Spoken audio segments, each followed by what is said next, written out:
Hello everyone. I just wanted to give you a real quick update as to the progress of the Woodlore clone I'm making. As you can see, I have the scales cut out that I'm going to use. I'm going to go ahead and go with the Brazilian cherry. Right now they're 4 3/4 inch long. They're 3/4 inch thick by about 1.5 inches. And then I'm also prepping my liners at this time. I had a sheet. I went ahead and cut out some red, cut out some black. Undecided. Still undecided if I'm going to go with a single color or possibly a dual color. The red and black. Flip-flopping back and forth. So I just wanted to give you a real quick look as to where we're at in the process. I do have the epoxy there in the background that I'm going to use. I'm going to get everything glued up this evening, get it curing out, and then tomorrow what I'll probably do is drill my holes for the brass pins as well as the lanyard tube, and I'll give you a view once that's complete, and we'll go from there. Okay everyone, I'm going to go ahead and record the process of me epoxying the liners together. I'm going to go ahead and go with a dual liner for this. So, and my epoxy of choice for this today is going to be JB Weld. I have really good luck with this.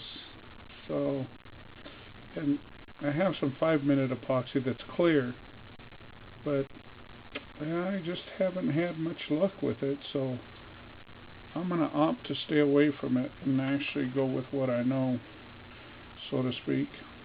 So, right here I have just a little tray that, I don't know, I bought something in, I don't know, headphones, something like that. And it worked good. You just, it's a disposable item, so basically recycle what you can any way you can.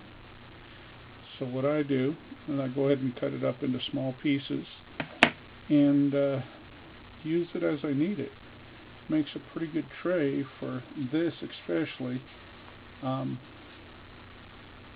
This is going to be something that you're going to throw away when you're done for sure. As you can see, I'm applying about 2 equal parts of hardener and the resin material itself.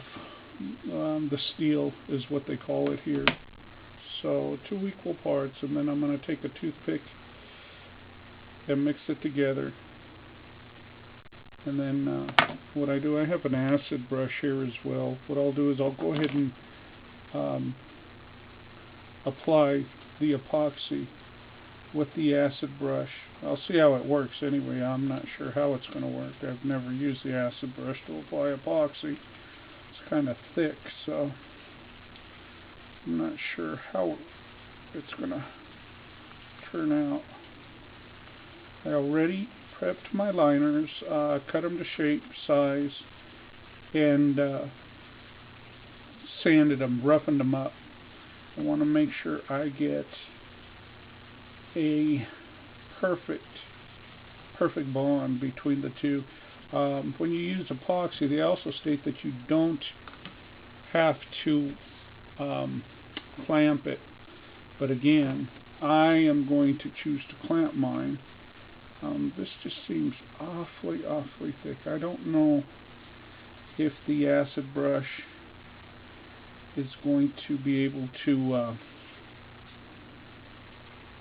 spread this. So I'm going to put a little bit of the weld, the epoxy, on my scales. I'm going to come to the upper portion to see how much of a mess this is going to make, and as I suspected, it doesn't spread too easy with this. I mean, it does spread, I guess, but I think by the time I get it spread out and everything, I think I'm going to be out of epoxy because the brush itself seemed to absorb it. So what I'm going to do, I'm just going to use my toothpick here, and I hope I don't block your view too much, but I do need to get this spread as quickly as possible. And then I'm going to just come through and give it a pretty thin coat.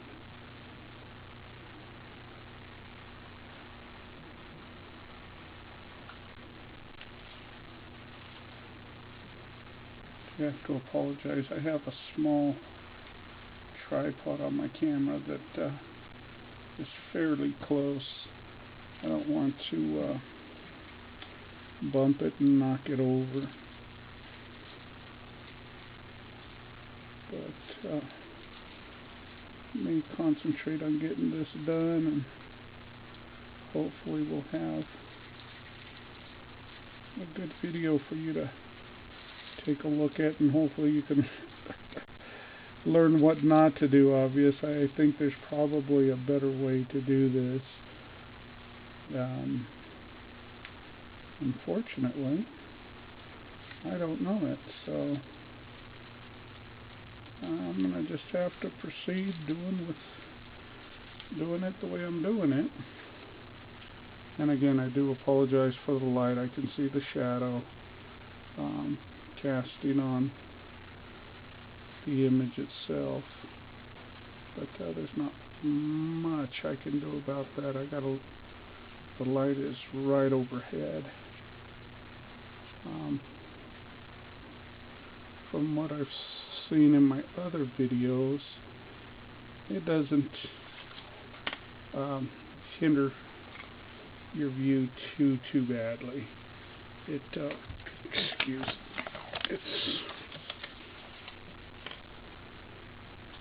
It's actually pretty good. So I'm going to go ahead and get this turned around.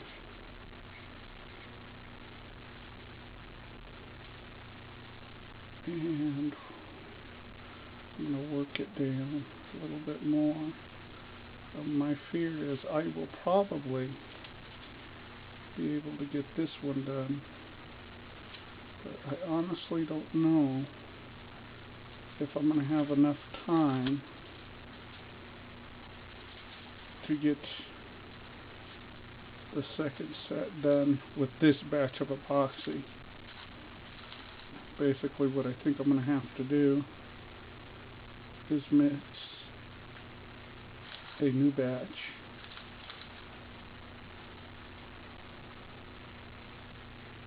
and then continue on. I won't record that. Actually, you can see how this one is progressing, and the difficulties of getting the epoxy on.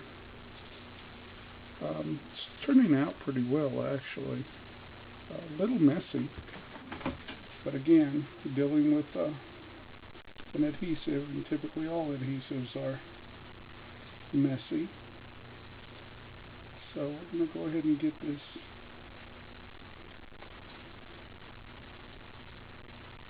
glued down. I'm not too worried about the edges. More than likely they're going to be sanded off.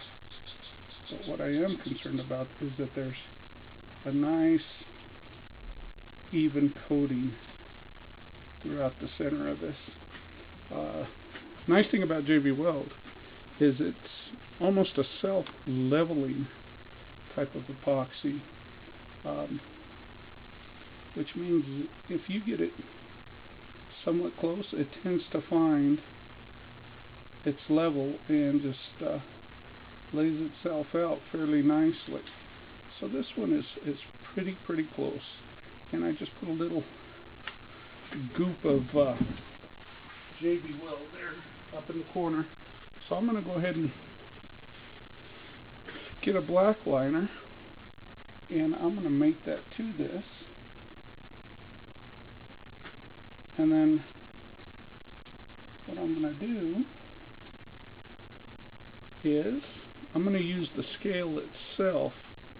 I don't know how good of an idea this is actually,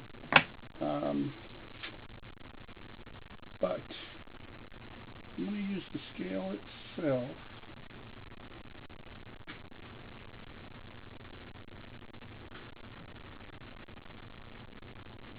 to rest on the liners. And then what I'm going to do is I'm going to move this closer to the edge, and I'm going to go ahead and clamp my liners down. As you can see, that covers it pretty well. I do have these big C-style clamps. I'll go ahead and use these to get this thing clamped down.